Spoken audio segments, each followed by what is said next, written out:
In this video, I will tell you everything you need to know as a beginner in the Forge Roblox to confidently and quickly become a pro. When you first enter the game, you will appear on the main square where there are various NPC, and here you can buy a better pickaxe. You will immediately have a basic one. The main currency here is game money, for which you can buy almost everything. Mining ores and killing mobs are the keys to your success. The better the pickaxe, the faster you can mine, and also get better ores. At first, there will be a lot of simple quests from this Insane Moro, which is actually a tutorial. When you start the game, your character has the human race. In the Forge, races provide the player with additional unique benefits and visual appearances. So now I'll show you where you can change your race and what you need to do it. In this building, there is a wizard NPC that you can change your race to, of which there are currently 13 in the game. To do this, you need rerolls. At first, you will have a few free ones. Then you can get them using various codes that you can find on the Forge Wiki or for Robux. Be careful and choose the exact slot where you want to change your race. Each race has a different drop chance. The lower the chance, the cooler the boost it gives. Here is a list of races and what additional characteristics they give. You can also reroll unwanted races in the Forge through the in-game race menu. Press the T button to open up the menu. Navigate to the shop section. Scroll right until you see the rerolls tab. Now let's talk about the menu. There is a stash tab where you can see the ores, runes, and essences you have received.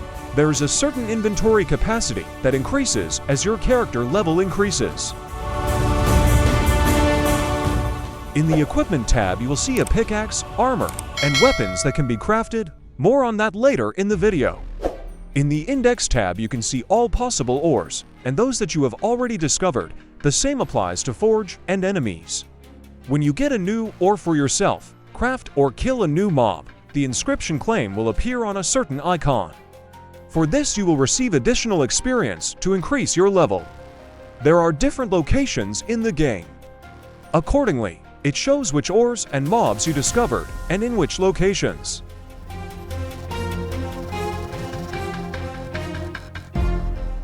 The Achievements tab is also important because the more you play and achieve in the game, you get various additional boosts in the form of luck, mining speed, attack speed, etc. When doing quests or setting yourself some specific tasks, I recommend equipping exactly those achievements that will help you with this. This is especially helpful at lower levels. Of course, when you already have cool stuff and high levels, then luck will probably be the most useful for you. All current quests are displayed on the screen, but you can also find information about them in the menu. In the shop, you can buy a lot of nice things and passes for Robux. For example, totems are definitely useful. You can also buy potions that give boosts in the main square. Each potion lasts for a certain amount of time. The most useful ones in my opinion are luck and miner potions. There is also an enhancer where you can increase the characteristics of your armor and weapons using essences. You get essences by killing mobs. With each subsequent upgrade level, you will need rarer essences, and to do this, you need to kill more complex and stronger mobs. You also have to pay money for each level of upgrade. The first 3 levels give a 100% guarantee of a level increase, and after that the chances decrease. Now I got lucky and got level for my armor. If the attempt was unsuccessful, I would roll back the level from 3 to 2. What is shown in brackets already includes upgrades. In Rune Maker, you can insert runes into your weapons, armor, or pickaxe. When I first started playing this game, I thought I could create runes myself, but no. You can get runes by killing mobs. Sometimes they drop. Some pickaxes already have slots for installing runes, but weapons or armor only get this after 3 upgrades in the enhancer. Which rune to choose is up to you, because there are those that give a boost to movement speed, attack power, attack speed, or critical strike, etc. The more levels you upgrade your armor or weapons to, the more slots you will have for runes. Here is confirmation of what I said. I bought this pickaxe that already had 2 slots for runes. The process of attaching or detaching runes will require the player to pay money in exchange for the Rune Maker's services. Well, finally, let's show the gameplay itself. There is the cave where you can mine and kill mobs. Yes, they are aggressive, so you will need weapons and armor for this. When you start the game, you have a basic pickaxe that can only break simple resource sources for mining ores. At first, you will only be able to break pebble. Later, by buying better pickaxes, you will be able to speed up the process by reducing the number of hits because each better pickaxe has increased damage. Now I have a pickaxe that I bought for 150,000, and of course I destroy such simple sources of resources with one hit. By the way, the further you move through the cave, the mobs will become stronger, but at the same time you can also find better resources, so everything is balanced. At the entrance to the cave there are 2 NPCs who give quests for resource mining and killing mobs. I recommend getting several quests at once because they can be completed simultaneously. When your character is at the initial levels, killing even the simplest zombies will not be very easy. Later in the cave, there will be elite and brute zombies, which will be more difficult to kill. By the way, pay attention that when killing mobs, essences fall out of them. These essences are needed to level up your armor or weapons, and they can also be sold profitably. Sometimes you will come across resources that emit white energy waves, so there is a higher chance of getting better ores from them. Another important recommendation for mining ores is to look for resources close to each other. This way you can mine both of them at the same time. I hope everything is clear with the cave, so let's return to the main square. Once you get ores, you can get weapons or armor from them. There is no trading option in the game, so everything you have to get yourself, which is more interesting in my opinion. The quality and stats of a crafted product are influenced by the quality and stat multiplier of ores added to the crucible. Higher rarity ores will provide better multipliers to crafted weapons and armor. By adding ores, you can see the chances of getting weapons or armor. Some ores have a high stat multiplier, so you don't need as many of them as other ores, and they may have additional traits that add speed or attack power, movement speed, or increased health. But these ores are already in another world, which I'll talk about later. Everything is gradual, don't rush. Let me, for example, craft some weapon. As you can see on the left, the chances of getting different weapons change. I'll try to get katana, which has a fairly high attack speed and deals good damage. The forging consists of 3 different steps. The first step, heating the crucible. The second step, pouring the melted ores into a mold. The third step, using the anvil to hammer the product into shape. To complete the second step, players will need to keep their eyes on the black bar located on the right side of their screen. To perfectly pour the smelted ores into a mold and to quickly fill the progress bar at the bottom, you will need to balance the white mark inside the yellow bar at all times. Breaking the mold will start the mini-game. To complete it, players will need to click on the circles appearing around the weapon or armor they're crafting. Timing is also of the essence here, as clicking on the circle just as it reaches the inner edge will prompt it to be perfect. This greatly affects the quality of the crafted weapon or armor. Afterwards, the product will be quenched in a bucket of water. It is necessary to strike the circles well and at the right time so that the game does not become noisy, because then the result will not be good. Here's the confirmation. The quality is only 635 because I did poorly on stage 3. Now I'm forging some armor. This time I'll use the best ores I've gotten in this world. Armor with the heavy dial is the best here, but right now I don't have enough ores for it. After all, this is a tutorial for beginners and you won't have much right away. You will need some crafting experience to understand which ores are best to use and how many you need. In the next videos, I will show you the best combinations to get the best gears.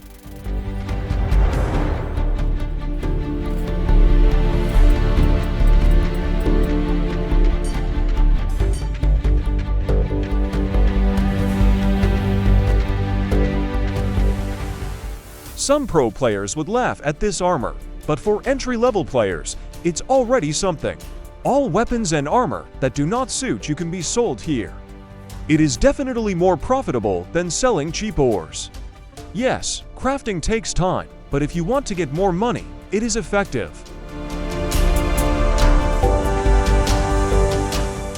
Finally, after completing all the quests from the NPC Sensei Moro and reaching level 10, you will receive a portal like this, with which you can move to the next world, Forgotten Kingdom. In general, there are the same options for crafting, buying potions, selling weapons and armor, enhancement and rune maker, but there are many new quests, new stronger mobs, rare ores, and a lot of interesting things. As in the first world, there is also greedy sea here. Here you can sell ores, runes, and essences. The latter I find very effective for getting money. I will emphasize once again that it is not advisable to sell ores. It is better to craft something and then sell that thing.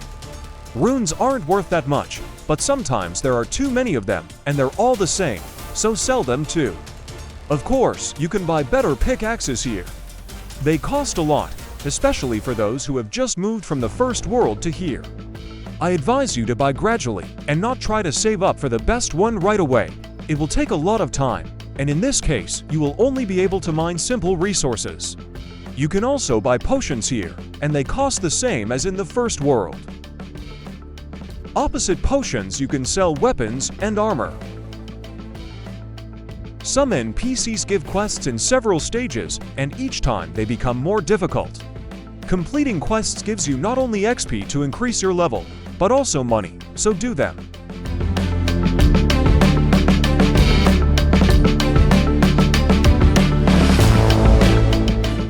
Enhancer and Rune Maker are also here to the left of Forge. There is an entrance to the cave from the back and top, and you can get there in several ways. Right next to the spawn point in this world is this big cannon. Press the E button, and you will quickly move to the cave entrance. There are 3 NPCs here who give quests.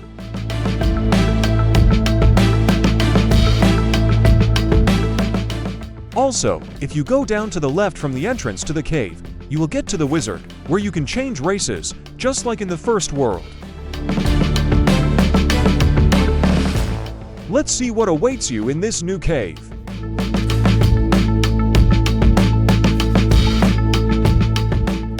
If in the first world the mobs were zombies, here all the mobs are skeletons of varying strength. The easiest to kill is the skeleton rogue. The easiest resources here are basalt rock. Although basalt rock is the easiest source of resources here, starting with them you have a chance to get the first legendary ore, ore.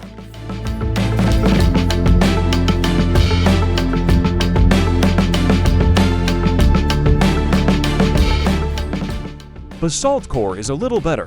From it you can already get emerald, diamond, cuprite, and other rare and epic ores.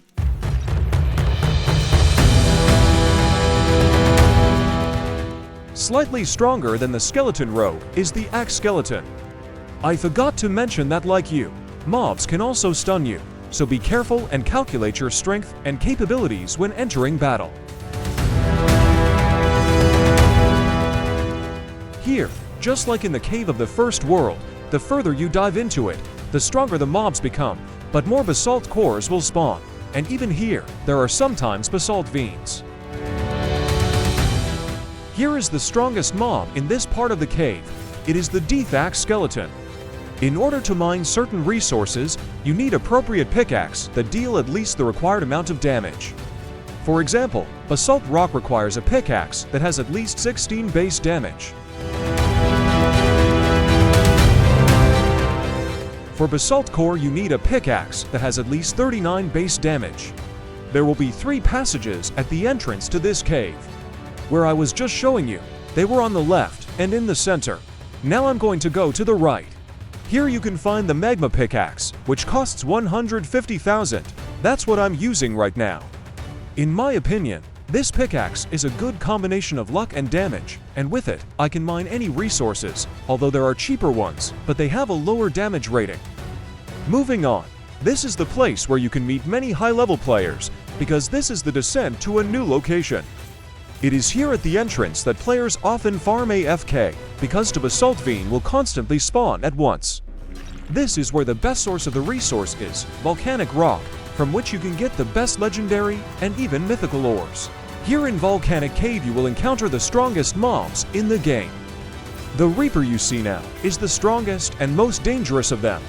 In confirmation of my words, you can now see that runes are dropping from mobs. In general, I probably don't recommend going down here for players with a level below 40, although if you have good armor and weapons, you can test your strength. Another tip, if you are mining and after a few hits it has shown you what you can get from it, but these ores are bad for you, then do not cut it all the way down, but wait 30 seconds and it will grow back. You can also get to the cave not only with the help of a cannon, but by running up to the right of the enhancer. I will also show you the two most popular potions, Miner and Luck. Each of them lasts 5 minutes. With Miner Potion you swing your pickaxe faster. Another interesting point, if someone is already mining, you cannot do the same with the same resource. Also consider the fact that if you, for example, destroy a basalt core, it or volcanic rock may spawn again in its place. That is, everything is random. Using Luck Potion is not only useful for mining, but also for killing mobs. This way you can get better essences. And finally, I'll show you the last location in the game at this point. Head towards the ocean from the Rune Maker and Enhancer. Here on the right you'll see goblins.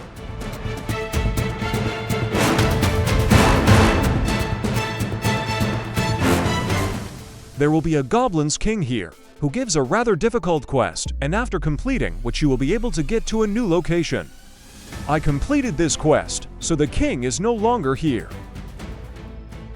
Here is the Goblin Cave. There are also new mobs here called slimes. But the most interesting thing is probably the presence of new sources of resources that you can only find here in Goblin Cave. These are crystal resources that come in different colors. You can only get one or crystal from them. In order to mine this, the pickaxe must deal at least 78 damage. Another life hack to mine constantly and not sit behind a PC or phone. You've probably seen those strange players who stand and wave a pickaxe even when there's nothing to mine near them. Hold down the mine button and hold it, then open the Roblox menu and then release the mine button. That's it, now you are a mining machine. You can even move. The main thing is not to pick up a weapon, you don't have to press the lure button again. Here, behind the waterfall, you can find a cat for one of the quests, but I'll show you how to do that in my shorts. Well friends, that's all I wanted to tell you about. Like and subscribe to the channel if this video was useful to you. See you in new videos.